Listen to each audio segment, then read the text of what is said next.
right, well, let's get started. Glad you're here. Hope your week's been going well.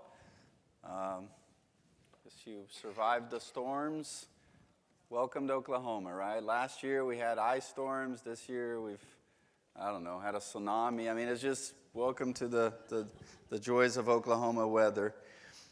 So, how timely is it that the overall title of this series is Meeting God in the Storm, right? If you wanted to experience that, you could have just walked out last night in the storm and feel that experience there. But that's where the story of Job's eventually going, right? God's going to, spoiler alert, God's going to show up and, going to have a conversation there with Job and his friends.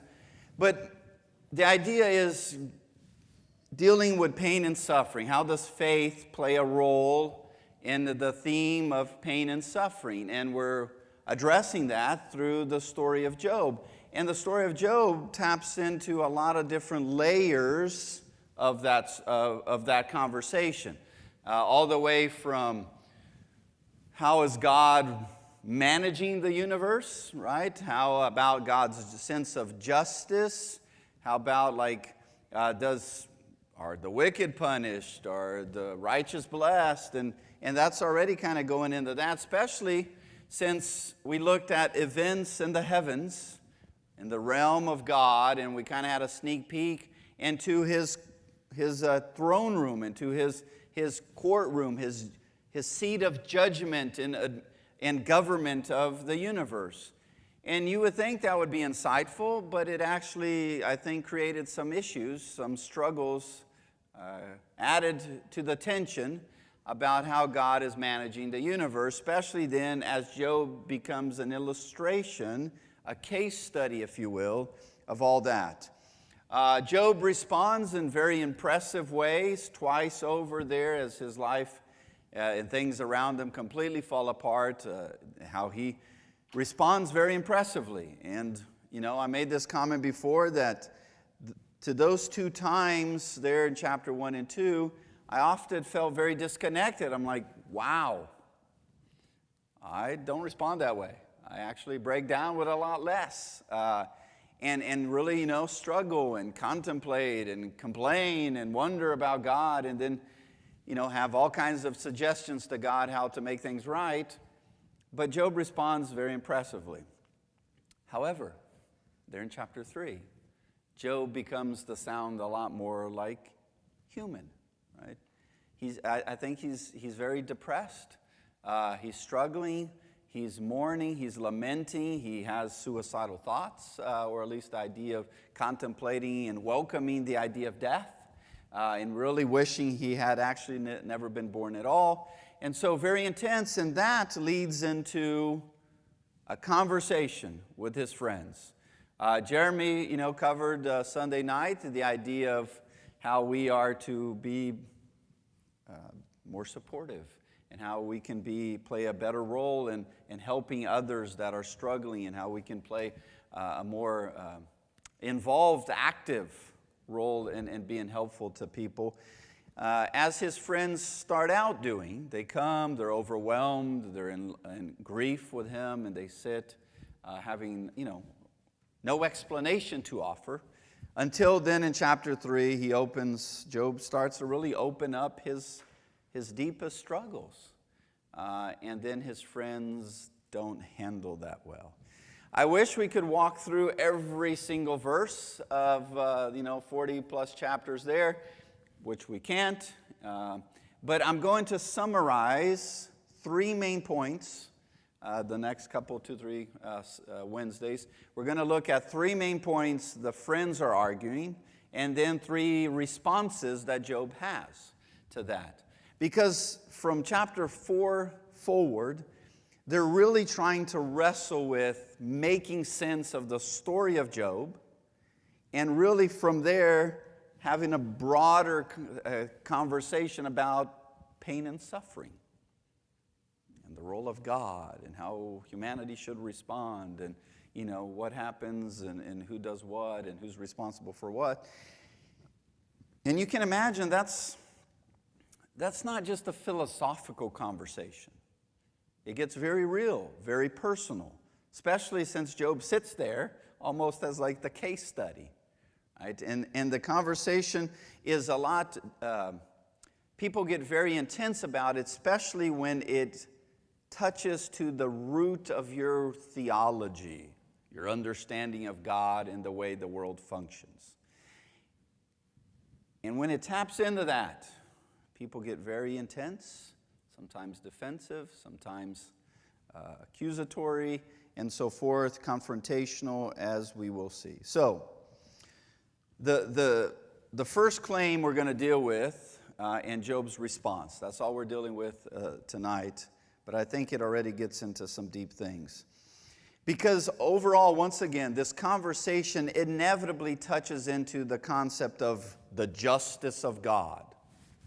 Question mark. How does God does that? How does God do that? Like justice and who's to blame and you know, the justice system and who's punished and who's blessed. How does God do that? So have that in mind. Okay, so here's the first claim that the friends of Job make. The wicked, God punishes the wicked. God punishes the wicked. Some examples. Job chapter 4. This is Job says some things in chapter 3, chapter 4. One of his friends says, now, whoa. Well, that's a paraphrase. Consider now, Job. Consider now, Job. Who being innocent has ever perished? Where were the upright ever destroyed? As I have observed, those who plow evil and those who sow trouble reap it. At the breath of God they perish. At the blast of his anger they are no more. Is he right? Doesn't that sound like verses in the Bible somewhere? Right? God punishes the wicked, of course, because God's a just God. And he has observed in just his observations of the day-to-day, the management, God's management of the world, one reaps what one sows. I'm pretty sure that's a verse somewhere. You know, somewhere towards the back there, right? You reap what you sow. What goes around comes around, right? There's an action and there's a reaction. If you sow evil, if you sow trouble, if you sow injustice, if you sow corruption, if you sow, what are you going to plow? What are you going to reap? Right? You're going to reap the consequences of all that. So God punishes the wicked. Job chapter 15, verse 17 to 22. Listen to me. Here's one of the other friends. Listen to me, and I'm going to explain to you. By now, things are already pretty tense. Let me tell you, talking to Job, let me tell you what I have seen, what the wise have declared, hiding nothing, received from their ancestors. All his days, the wicked, here's what they've observed, right? Not only what he's seen, here's what just the older generation has passed on. What have they seen? All his days, the wicked suffer torment. The ruthless man through all his years, through all the years stored up for him. Terrifying sounds fill his ear. When all seems well, marauders will attack him. He despairs of escaping the realm of darkness, but he is marked for the sword. Who else in the story does that kind of describe? Job. Do you remember what was happening to him? Like, what are some of the 4 people escaped, with their lives to tell Job of tragedy? 3 of them basically describe that. Right? Things were going well, your investments, your cattle, all your money, and then marauders came, they brought the sword, death, destruction, all taken. But I alone escaped to tell you. And according to Job's friends, that's how the world functioned, because that's what God has set the world to be. Evil people suffer. Wicked people are punished. Right? And not only what they've observed, that's just kind of what's been passed on from my grandpa. That's what his world was, and that's what the world they're observing, and maybe that's what the world still is today. Job chapter 18, starting verse 5. The lamp of the wicked is snuffed out. The flame of his fire stops burning. The light in his tent becomes dark. The lamp beside him goes out. The vigor of his sleep or of his steps is weakened. His own schemes will throw him down. His feet thrust into a net. He wanders into its mesh. A trap seizes him by his heel. A snare holds him fast. A noose is hidden for him on the ground. A trap lies in his path. Terrors startle him on every side and dog his every steps. Calamity is hungry for him. Disaster is ready for him when he falls. Surely, such is the dwelling of an evil person. Such is the place of one who does not know God. Well, that sounds terrifying if you don't know God. So, what's the consensus in these verses? I could give you 12 others, but what's the consensus here? God punishes the wicked. Why? Because God is just. And if God is just, God punishes those that do not follow Him, do not know Him, do not act accordingly. And so terror, suffering, pain, death, disease, pandemics, calamity, and the four horsemen of the apocalypse all come upon them. So it really pays off to know God, doesn't it? And where are they getting all this from? Right? Or they're just making this up? Well, a couple places, 3 places we can note. Chapter 8, verse 8. Ask the former generation and find out what their ancestors learned. For we were born only yesterday, and we know nothing, and our days on earth are but a shadow. Will they not instruct you and tell you? Will they not bring forth words from their understanding? And then they go on to talk about how God punishes the wicked. In other words, we have examples of this, that God is a just God. One way we could say it today is, have you read your Old Testament? Right? Doesn't God punish the wicked? Aren't there entire groups of people that just, find their doom? So, former generations, there's a precedent for this. There's a precedent for how God does things. Well, personal experience, we already read this there in chapter 15, verse 17, what I have seen, what I have observed, my experience has been, God is just. God punishes the wicked and blesses the righteous. Well, but how about just directly from the Word of God? Proverbs chapter 10, verse 24 forward. A fool finds pleasure in wicked schemes, but a person of understanding delights in wisdom. What the wicked dread will overtake them. What the righteous desire will be granted. When the storm has swept by, the wicked are gone, but the righteous will stand firm forever. Then if you skip down to verse 27, the fear of the Lord adds length to life, but the years of the wicked are cut short. The prospect of the righteous is joy, but the hopes of the wicked come to nothing. The way of the Lord is a refuge for the blameless, but it is the ruin of those who do evil. The righteous are never uprooted, but the wicked will not remain in the land. Well, sounds like the Bible. So, are they right? Oh, there is more than just some accusation, which will be the next point next week. But yes, some of it's not even nuanced, right? Which is always, there's actually a skill to give a compliment yet criticize. Some people have that. That might be their talent. I don't know, because apparently everybody has at least a talent, right? But yeah, some of it isn't even just nuance. They're definitely accusing Job. But, so are they, once again, are they right? Is God just? Does God punish the wicked? Eventually.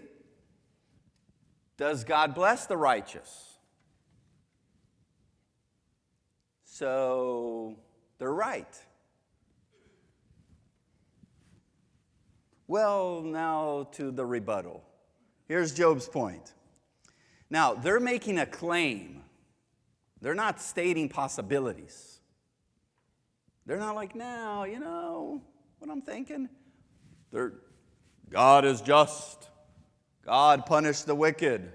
God smites the wicked. You know, God's like the smitey one. Like he's just spitting, smitey. So God is, bringing pain and suffering and destruction for those that deserve it. Job, however, will make some observations that seemed to complicate things, of course, right? So the claim is the wicked are punished. God punishes the wicked. Well, Job says the wicked do not always suffer. Job chapter 21, starting verse 7. Why do the wicked live on, growing old and increasing in power? They see their children established around them, their offsprings before their eyes. Their homes are safe and free from fear. The rod of God is not on them. Is that true? Do you know some wicked people? And that's kind of we don't use that word very much. Do you know some people that, not even passing judgment, just based on their behavior, some of the stuff they say, some of the things they do, you're like, yeah, I'm going to say you're probably not following God. The Israelites have their moments, too many, right? Actually, sadly so. But how about even in today's world? I mean, don't name anybody, but I'll give you some broad categories. I don't know, some celebrities, some athletes. Oh, yeah, some politicians. Just a couple, 2, 3 in there. And I don't know, they just seem like their life is better than mine. They seem better well off financially. More people listening to them. More followers. I don't see people walking around with a jersey with my name on it. Wouldn't that be a thing? My favorite preacher celebrity, celebrity preacher, and then it's like, Latorre, Lewis, so wouldn't that be something? Kelly's like, no. I don't know, just throwing out possibilities. Well, then he continues, verse 13. These wicked people, that celebrities and all that, they spend their years in prosperity, and they go down to the grave in peace. And they, like rhetorically, right, they say to God, leave us alone. We have no desire to know your ways. Who is the Almighty that we should serve him? What would we gain to pray to him? Like, how would God make their lives any better? They're rich, famous, influencers. I really despise that word, but influencers, right? They have followers, they have t-shirts, they're making money, and everybody's like, they're just super fan. Okay, what could God do for them? Well, they seem like they're living it up. They got like 17 cars in the garage, like a house for each time of the year, So,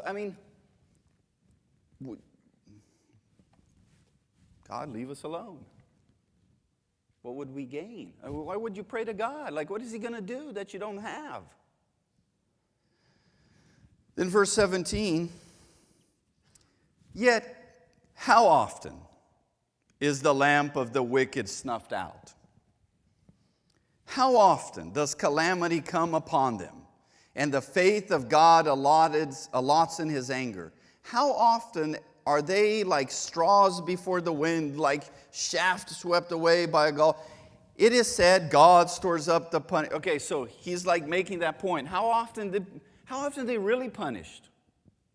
well, eventually, somehow, somewhere, maybe they're children, something, like he's already anticipating arguments. So maybe an argument is like God stores up punishment of the wicked, maybe for their children.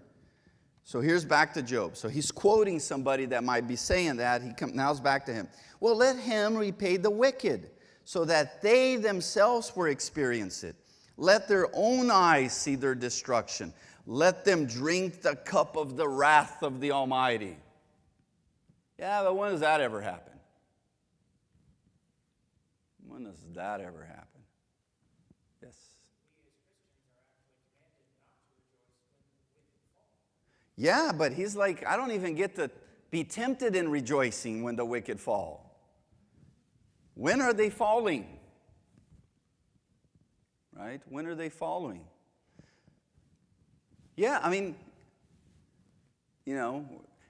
have you ever watched a movie where there's the bad person there, the bad guy, and they're like getting away with stuff, and you're just like, and then they're going to get, I know this movie, they got to get what they deserve, and at the end, you're like, yes, and they're whatever, and and you feel a sense of justice. So,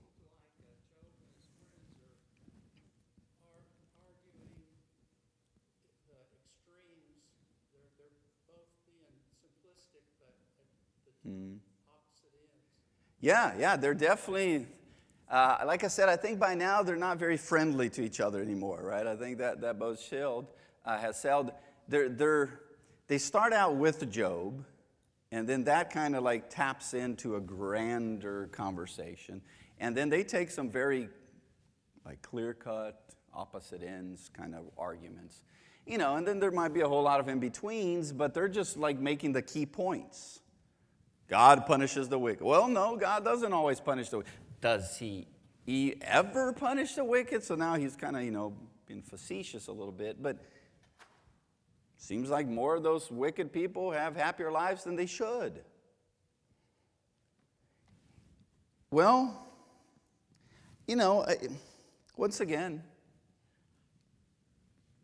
I won't name people, but there's like sometimes I shake my head, I'm like, how are you winning at stuff?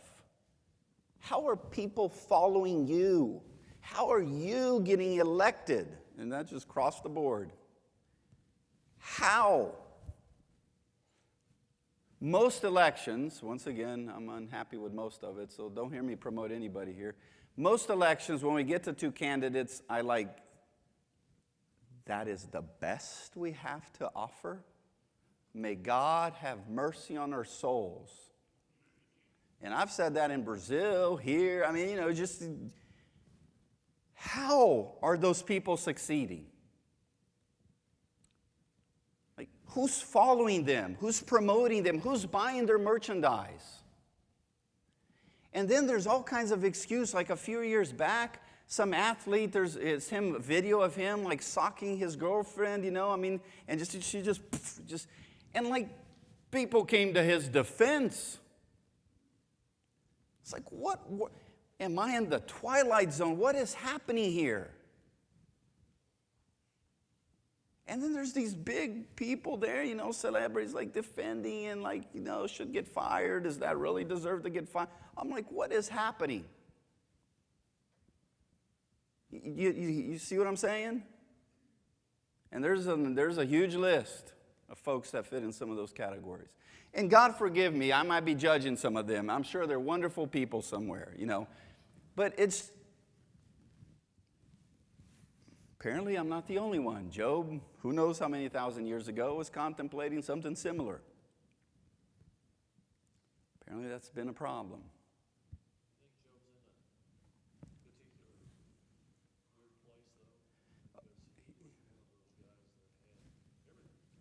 Yeah.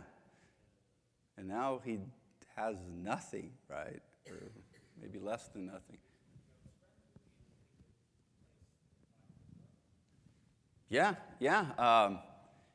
And so it's like bizarre, right? And part of his friend's arguments, as you already have noted, they're basically saying, but yeah, Job, Maybe you're one of those people.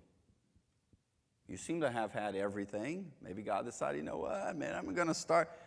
The rod of God's going to start coming down upon people. Job.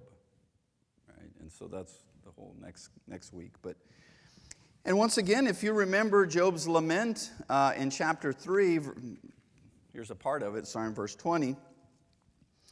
This really is what prompts the whole conversation, right? And here's Job. He starts with himself, and he's kind of interwoven between his lament. But then he's also just broadening this to God's overall justice.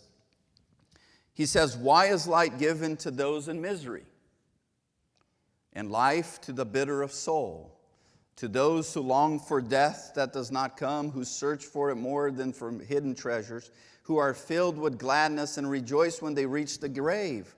Why is life given to someone whose way is hidden, whose God has hedged in?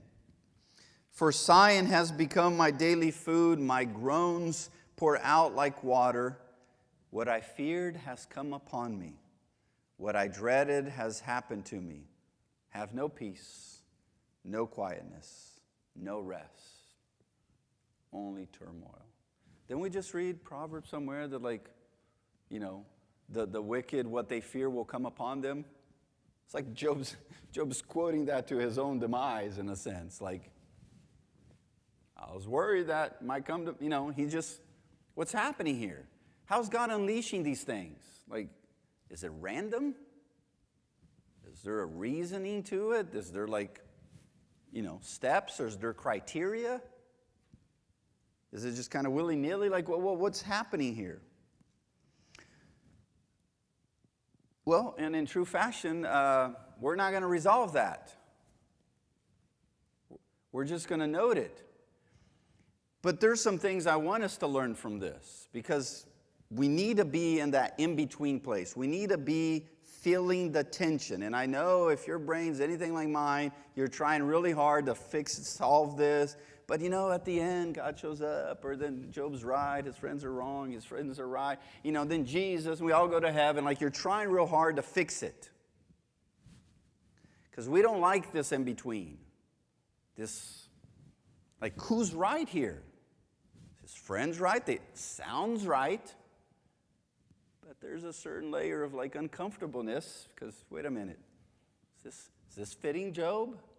And then what Job is saying, I think we've all noted it. So is he right? Are they both wrong? I mean, they both right. Like, so what's happening here? Well, four things I want us to think about. Number one, we need to suspend judgment. Suspend doesn't mean make no assessments. It doesn't mean make no conclusions. It doesn't mean don't think through it. It means slow down. Slow down. The very reason why you're trying to solve this in your head is because we don't like that limbo-y in between, where is this going? We need answers, we want categories, we want one-liners, we want talking points, we want, check marks. I mean, we want tweets, snippets. And then we make conclusions, we process it in our head, we solve it all, we know who to blame, we know who's right, we know who's wrong, we know how to fix the world, and then we just go about our lives feeling comforted because we made sense of the world. Now, sadly, I'm going to pass judgment, that inevitably that is going to be challenged. That things won't just easily fit all those categories you have. Things won't easily be shelved, where and just kind of your whole mental space there, your shelving space, it just won't fit. That sometimes things don't really answer what you understand of God, doesn't easily answer or explain the situation you're facing. Then what? What do we do with that? What do we do with that? And if you think I'm being dramatic, you might have created some amazing categories that just get you comfortable and just pushes you through really easily. And I envy you. Because that would, I think, be sweeter. But then things start getting complicated, messy, sticky. So what am I saying to suspend judgment? Don't immediately assume you know people's reasons and motives. Don't immediately assume you got it all figured out. You got to give it some time. You got to start with grace. You got to keep an open mind to more details and possible explanations that you have not yet considered. Now, hopefully you know me well enough to know I'm not just saying whatever goes, it's fine, it's all valid, it's all good, it's all right. Okay, come on. Have I ever said that? Right? That's not what I'm saying. That's not what I'm saying. We need to seek to listen instead of immediately passing, assessments. We need to try to contemplate the motives. We need to not immediately assume ill intent. We need to check our own expectations, our own motives, our own heart. You know who that sounds like? I think Jesus said something like that in Matthew chapter 7. Do not judge, yes ye be judged. And then he goes on to say, the measure that you use will be used against you. Oh, hypocrite. How about you take the log out of your eyes, the plank out of your eye, before you go over there to take off the little speck? Okay, what is he saying there? It's not me and Jesus draw the line, me and Jesus here, and then the wicked world. You might want to cross over that line. That's where we're starting from. That's where we're at. Now we don't use the word wicked. How about we just go with human? If this does not apply to you, I'm sorry for judging. If you're within the human category, you just want to be on that other side of the line. You just start there. Because normally we draw the line. We put people over there, over here. We sometimes make boxes. You go there and shelf categories. Ooh, you fit here. And then me and Jesus, we're just singing a song me and Jesus hanging out, passing judgment on the world. And then you're like, Jesus, can you believe those people? Smite them, Yeah, no. That is not how it works. That is not how it happens. That's just how we imagine it. And that's what Jesus is saying. If we're going to be in a community of faith that is called to invest in each other's lives, which we are, I don't get into people's lives. It's their business. Yeah, you might as well go try something besides following Jesus. You join the community of faith, this new version of humanity in Jesus. You and I have responsibilities with each other. It's not optional. So, how do we go about that? Oh, then you want to start with, do not be quick to judge. Because otherwise, what inevitably happens, even out of good intentions, you do not realize I think Jesus is going for some comedy here, the amazing absurdity log in front of you as you're trying to help out each other. In this community, if I'm going to help you, you're actually going to help me, because before I help you, I'm going to start with myself. I'm going to start with some introspection, which I think his friends would have been blessed with if they started there. Let's just start with some introspection. But it sounds like them three and Jesus are hanging out over here, and they just put Job in this other category, and we're just defending God. So we start with some personal introspection. I check my motives. I realize what God through Jesus has done. that has actually allowed such wicked person to come to the presence of God.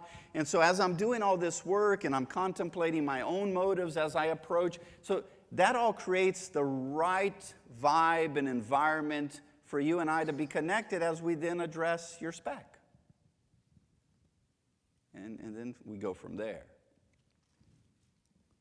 So, when things are sticky, just want to slow down on that judgment in categories.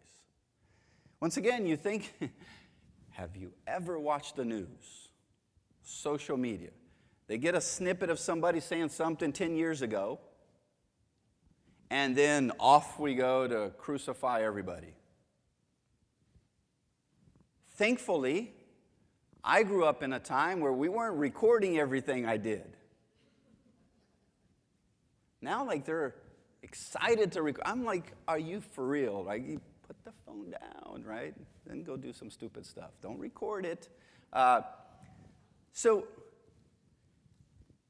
let me phrase that again. Don't do stupid stuff. And put the phone down, right? That just didn't sound right in my head. So, but come on. That one sentence is we're just going to take the person's life, and that might even been a horrible sentence, but we're just going to tag that, and that is the person for all eternity.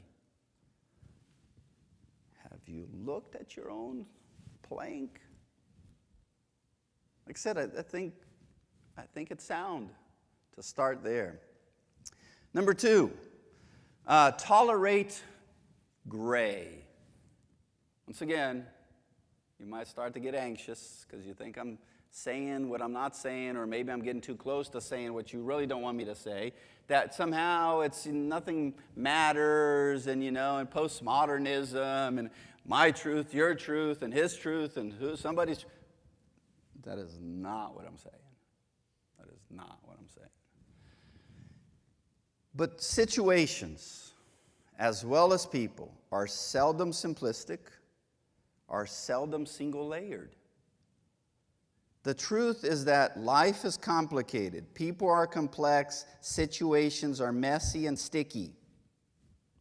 So you need to be patient with that gray area where you're still trying to figure things out, learn, show some grace, some compassion, be introspective, connect with people. Like, you need to be okay with that.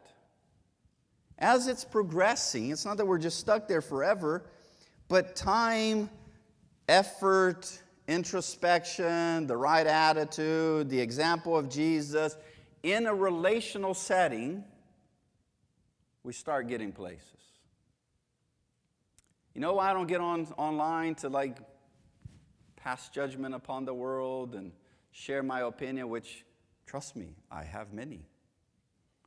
And I think they're quite brilliant. I am actually the leading worldwide expert at my opinion, so I feel very comfortable sharing it. But I don't on social media because I don't think God has entrusted me to judge the world.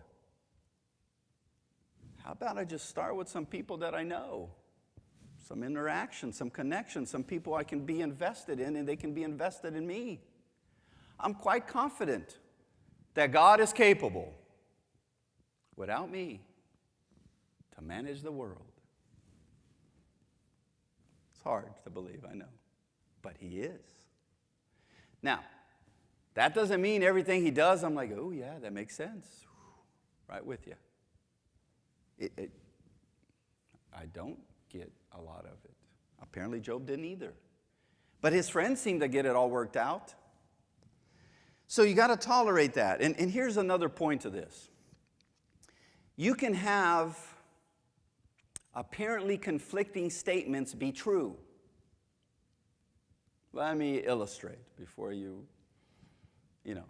call the elders and say things about me. So here's it is. If you're watching a football game, like some random, I don't know, Texas and OU, just to pull one out of the hat.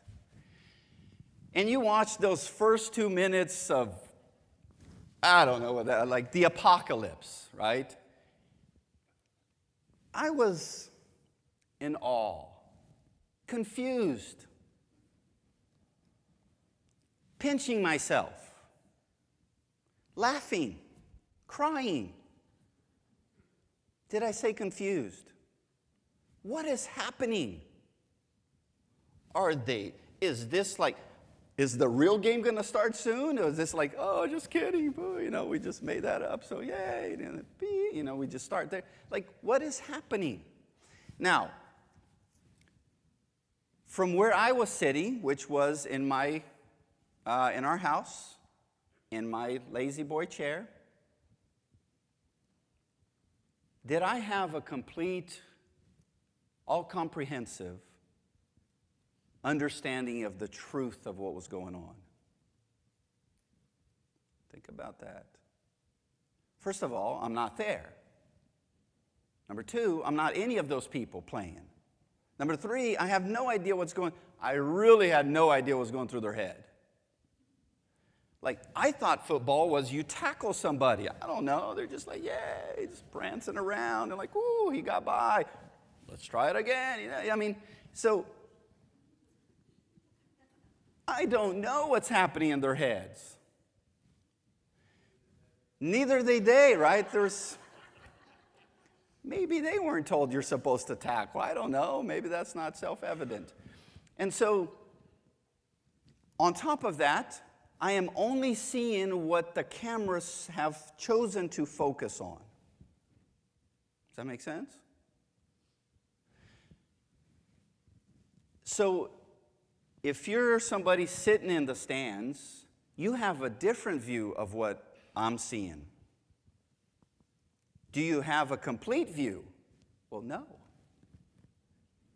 For example, I might be getting to see, like, they did replays 50 million times on some of those missed tackles, and they just now, I think they put there on Megatron or Jumbotron or whatever. Megatron, that's like Transformers. But maybe it is the Jumbotron, is the Megatron. So, so they get to see some, but what if you're there at the game and you go off those 2 minutes to go to the restroom or get a hot dog, and you come back and you're like, have I stepped through some kind of portal of multi-dimension, like multi-reality something? What has happened? It's 14-0. I didn't know that was possible in a minute and a half. Now, all those perspectives are part of the truth of what's happening in that game. But they're not the complete truth. You understand what I'm saying? It's not that every truth counts. If you're not even aware of the game and you're outside mowing or something, you have no insight into truth of that game. So it's not like everybody's opinion counts, but there's a lot of different snippets of that truth that you and I do not completely have. Does this make sense? Uncomfortable, does this make sense? Could it be that is also happening out here? You see something, and it is true. It's just not all of it. And I'm over here, and I see this part of it, and it's also true, but it's just not all of it. Yet it sounds like it might be conflicting. Well, maybe what's in between might clarify it. We just haven't gotten there yet. And so we need to be okay with that. And sadly, our world doesn't function on that premise. So somebody will come out and make a statement about, I don't know, mask wearing, vaccine, politics, something, pandemic, and they're like, they make that statement, and then there's something over here that doesn't completely fit, and they're like, see, it's all a lie. Well, maybe. Or maybe it's just snippets of something you haven't yet completely understood. And so I don't care what you do with the rest out there, but as we come to faith, we need to be slow with this. We need to be okay with, I don't yet know everything. And I don't mean like the Bible has no truth. I mean like when we're interacting with each other. None of us are Jesus. They can just, kind of sense or know or whatever. Number 3, focus on encouragement. Focus on encouragement. Everybody's a collection of struggling, a good, bad, indifferent, wicked, righteous. It's all a mess. That's all. If we have those things with us, how about we like nurture in each other the positive, the growing opportunities, the like, instead of, bashing each other. How about that? Negativity does not always, maybe never, seldom at least, move people towards growth. We're just poking people towards better. I don't know if people grow that way. Jesus came, he could have said so many true things about the brokenness of humanity. But he goes around, I think, taking a different approach, still towards betterment, but just a different approach. The end result was betterment and growth and so forth. And finally, I think we need to be people of compassion. Here's what that means. Literally, it means to be alongside one in suffering. In Matthew chapter 9, it says that Jesus went all throughout the towns and villages, preaching the good news of the kingdom, healing every disease and sickness. And when he saw the crowds, he had compassion on them. Why? Because they were harassed and helpless, sheep without a shepherd. And then Jesus says this statement, "The harvest is plentiful, but the workers are few. Pray to the God of the harvest to send more workers into the..." What is plentiful? I made this point to you before. What is plentiful? People in pain and suffering, harassed and helpless. You know what lacks? More judges. That's not what lacks. We got plenty of those. What lacks is more people that are willing to go alongside those in suffering. Compassion. Matthew introduces Jesus as Emmanuel, God with us. Is that not the very definition of compassion? God, who came not to pass judgment, he came because the world was in desperate need of the presence of God. Does that make sense? And I think as we get to this stickiness of Job, and I know you keep wishing, I'm just like, solve the problem, Mel, let's go. Well, let's just kind of linger along, shall we? I think there's some important lessons to learn. Next class, we're going to take the next point that they're making, right? Job's friends are going to basically accuse Job. They're already implying. And then Job's going to come back. Wait a minute. It doesn't always, that doesn't fit my case simplistically. And so we're just going to keep moving from there. Let's close with a prayer, and I think our time is up. Dear God, thank you for the opportunity to continue in this difficult story, that you will give us patience, open our minds, our hearts, help us to wrestle with the uncomfortable, help us to wrestle with the possibilities, help us to see the world in a more complex, deeper understanding like Jesus saw the crowds. Help us to be agents of compassion and mercy and grace. Thank you for your love in Jesus, and in his name we pray. Amen.